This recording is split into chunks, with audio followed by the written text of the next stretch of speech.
Hey guys, welcome back to this episode of the vlog. We're Allie and Dan. My name's Dan. And I'm Allie. And today we're going to share with you the 10 things we absolutely hate about our van conversion that Allie did the entire thing of. Or just things that we wish maybe we had done differently now that there's basically a family of 4 living in here. And we're going to take you guys along. So maybe that'll be something that you can use in the future. Babe, what are you thinking about this episode, about your van and things you could change? Well, first off, we're not allowed to hate Helen because she is our home and we love her a lot. Right. Some of these things drive us absolutely bananas. And they're things that on a next van, I think we could change pretty easily, or just, improvements. Yeah. And if you're building a van or want to build a van, I think, especially if you're a couple, these things will really help you. So I say we dive right in. Sure. Let's do it.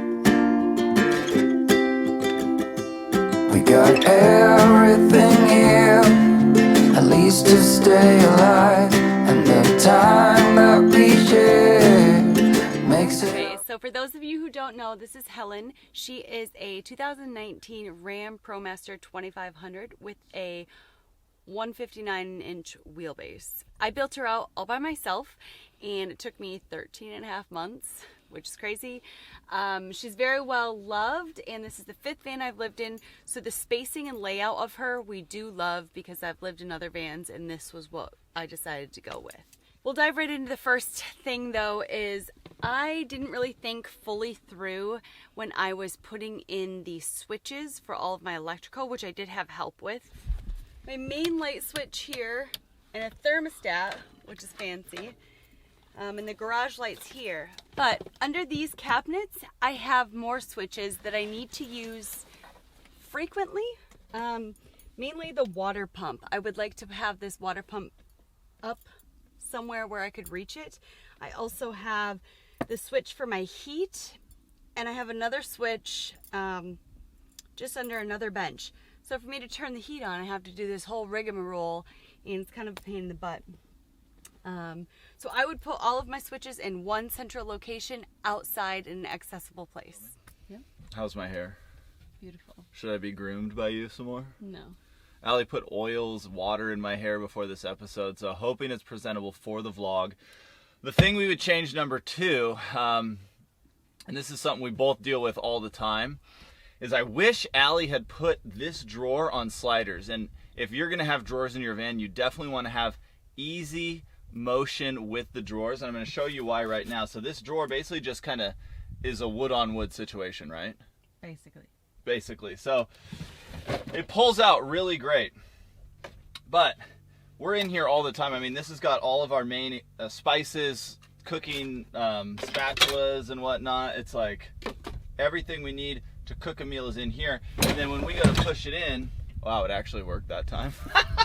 Okay, when we go to push it in, did you fix this drawer?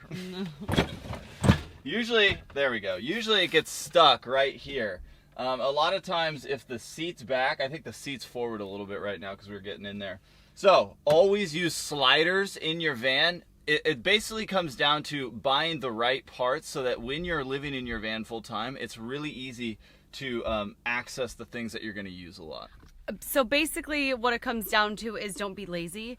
I thought that it would take up more space to have the sliders in. I wanted a bigger drawer, and I just couldn't be bothered with learning how to put one more new thing in the van. That this plays on. Do you feel that we got something strong? Okay guys, so I actually had these cushions made here down here in Baja last year, and I love them. They're great, but underneath it is what gives me a pain. So I didn't really think all the way through when I was building these cupboards. This bin is incredible. Actually, can you not go in bin for this shot? Okay, you can go in bin, but be really careful. Okay. Are there surprises in there that I need to know about? Bin's just been having a rough time, a rough go with me as its owner, is all I'm saying. Okay. Okay, so you have to know the end game of your van so that when every single little part makes sense.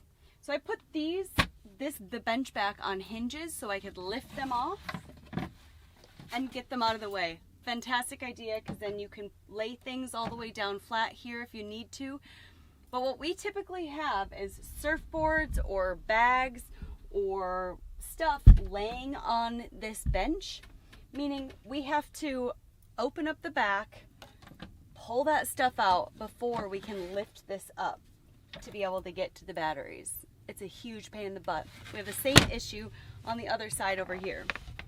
As you can see, the board is right here, and I can still kind of lift it up and get to some things that I need, but what would have made more sense would be to have cut that right there and made two separate lift ups. A cut would have been awesome to have right here, so that would have been one whole lift up back there and one small one right here to reach this electrical area. So the main point being is that you just want to be able to access anything that is super important to the functionability of your van. So I think I could have made a few different small changes that would have made this whole area a lot easier to access on both sides. Just want to say, Allie, criticizing your own, or not even criticizing, critiquing your work is not easy to do. Come into the shot with me. Say hi to the vlog. You've been vulnerable. How are you feeling after that vulnerability of screwing up the battery situation? I try not to be too hard on myself. I'm in trouble. Okay, so next on the list is the oven. So that's the only thing you know how to do in the van, so we'll let you do that one. Okay. Okay, so here's our stovetop, which Allie did a great job on. Scoring points. And we use this all the time, but what we don't use much of, and what's basically turned into a clunky storage unit for our pots and pans, is the oven. Now, the idea of the oven, babe, I think is a great idea. Unfortunately, I think it's just hard. The way this oven cooks, it's a central line of propane that comes out from the center. So the cooking is just not quite as even as like a normal oven. So that's one thing. I feel like I'm gonna be getting in trouble for this. Anyways, the second thing is that it's basically a storage unit, like I said. So you can see right here we have all sorts of pots and pans, but if you had friggin' just not put an oven in, no, it's basically really hard, I think, to make an oven this size in a van, especially when sometimes we're not parked on even surfaces, so you put something in there and all the oil goes onto one side. I just think that the way we live, for sure, this is a luxury that we don't take enough advantage of for what we could have used that space for, and especially now that I've lived in the van with you. I just really wish you hadn't. Allie and I both agree on the next build we probably wouldn't do an oven, right? I don't know, Dan, because I thought you were going to cook all sorts of nice things for me and bake for me, and you've just kind of let me down. I thought it was going to be something I used a lot, and I just don't. In winter, I am going to be wanting some lovely things cooked for me. In reality, it probably won't happen just because we've been in cold environments, but maybe we'll see. We'll check back in future episodes. Like and subscribe. And I saw you walking the line, and the truth may come. Okay, so the very number one thing that I would change about the van is I would have spent the extra cash to get the proper window that actually goes with this van from C.R. Lawrence. It was a couple $100 more expensive than this universal window, and this universal window gave me so much trouble in the beginning. It was raining inside on me for months, and it still leaks. So I thought I would just take this out and not have a window, but if you just got the proper window, the one that fit, it would be a great addition to this area of the van, and I'm sure we would use it a lot more. And a good example of that, babe, come with me. Babe, on me now. The heck? Is you put the window here, right? So let's show us that. This is a C.R. Lawrence window that is absolutely incredible. It fit like a glove. It's obviously very scary taking a knife to your expensive chunk of metal, but it's worth it. Get the C.R. Lawrence windows.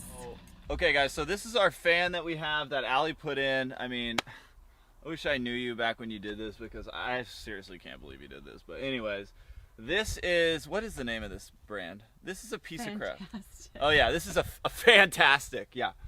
Okay, so this Fantastic is the lower grade, not the Max Air fan. So unfortunately, and I didn't learn this until I met Allie, so I'm just giving her a hard time, but the Max Air fans, and you can see them around, they're much lower profile. So as you can see on the screen here, we have this big awkward cover over the fan to keep water out and stuff like that. The Max Air fan's much lower profile. I'll even throw a picture of that on here so you know what we're talking about. And we've actually had troubles with this fan breaking to the point, or just like the lid wouldn't screw up. There's also a lid inside there, and if that's closed, the fan won't turn on. So we had to jerry rig it, and Allie managed to fix it with a little bit of hard work. But spend the extra money on a Max Air fan for sure. And I think that's kind of the universal theme with a lot of this important stuff, is spend the extra money, right? Yeah, I don't even know if it was that much more expensive. Somebody just recommended it, and I'll put a price comparison up right here so we can see what it is. I took their word for it, and who's that liar? didn't do my research. Always do your own research. I've never let Dan up here for obvious reasons, but he's been begging, so watch him scramble. Can I come up? Maybe, yeah, sure. Okay, I'm coming up now. Good boy gets to come up and film, right? Yes. Just this once. Okay. We won't make a habit of it. Don't step on anything. Won't break anything. Noted. I did not put up any framework for any sort of roof racks or anything like that when I put my solar panels on top. When I put my fan, I am happy with the location of my fan, but I'm not quite happy with the location of my solar panels, because as you can see, there are little spots on the side of the van in numerous locations where you can actually start to hook up your roof rack. There's a number of different ones you can use.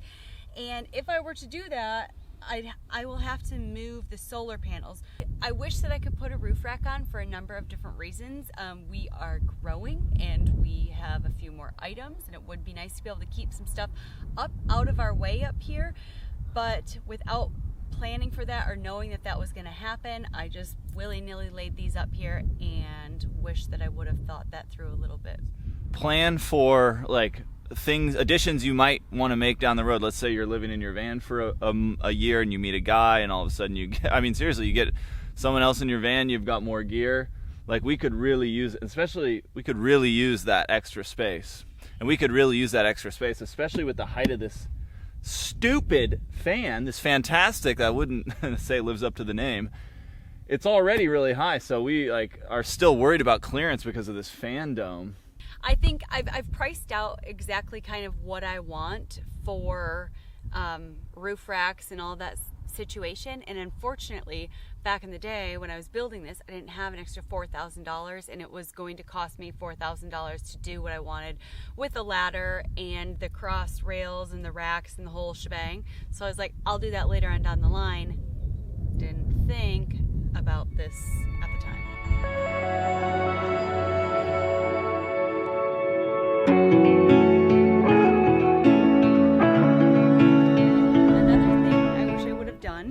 Is I wanted to be able to sit up in bed and work on my computer, as well as fit my bikes underneath. Everybody waves here. Super friendly area. Waves all around. Waves in the water, waves on land. As you know, Dan is extra tall. His extra large bike does not fit underneath the bed, and really I don't sit up in bed that often. I mean, I do, but I don't have to. So I wish that I would have built the bed a little bit higher so we could fit taller things underneath here, so they wouldn't have to be on the outside, so they don't potentially get robbed or messed with or whatever. They're not candy.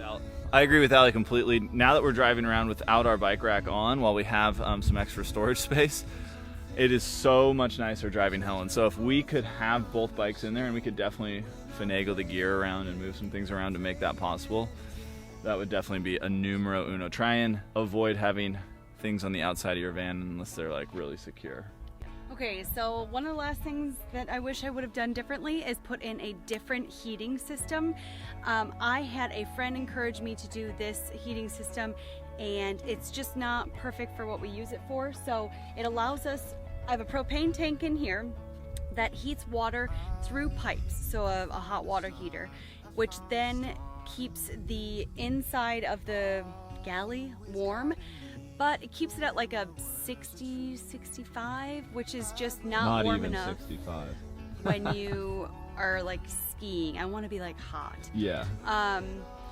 So I did that because I didn't want wet propane heat. Propane heater can create a lot of wetness and you don't really want that inside your van. So I think I was avoiding putting in a diesel heater because Helen is a gas vehicle, but I wish I would have put a separate little diesel tank on the outside of my van, somewhere underneath, somewhere safe, with a small diesel heater to have proper heat because we love winter. And I avoided that because of not knowing how to do it and not wanting to learn something new because I was just over doing all of that. Anyways, go big for heaters if you enjoy winter, enjoy being warm. Do not go with a hot water system, although we do have hot showers, but you can do that in other ways. So to wrap it up, I guess the kind of overall theme is to go big and get the, maybe not the most expensive, but just like get the best that you can, the best product and the best option system that you can for whatever it is you're doing. Don't cut corners because of ease or cost or anything, because it's just not worth it. Well said to really the love of my life, the love of the century for me. And just wanted to say, babe, thank you for being vulnerable on the vlog today. Thank you for taking criticism or critiques from me. Although those things we agree on, so it's all good. I won't be sleeping on the couch later, right? Well, we'll see how I behave at dinner. Anyways, we're going to wrap it up here, guys. But if you have any questions, we always respond to comments. So leave a comment below on this video. Let us know if there's anything else you want us to cover, and we'll definitely touch on that in a future video. But this was 10 things that, as a couple, 2 people living in a van with 2 dogs, as you've seen, we wish we could have done a little bit differently. And I think maybe on a next van build, I think we'll nail it. Living in a van and everything, you get to really experience it. And if you guys have any other absolute musts, leave them in the comments, or absolute must not do's or do's. We love knowing there's a potential you might have to build another one in the future. So we'd love to have your comments and suggestions for that. Thanks so much for watching this video, guys. We really appreciate all your support. Go ahead and smash that like button if you enjoyed the content, and we'll see you real soon. Next episode. Yeah. Adios. When I play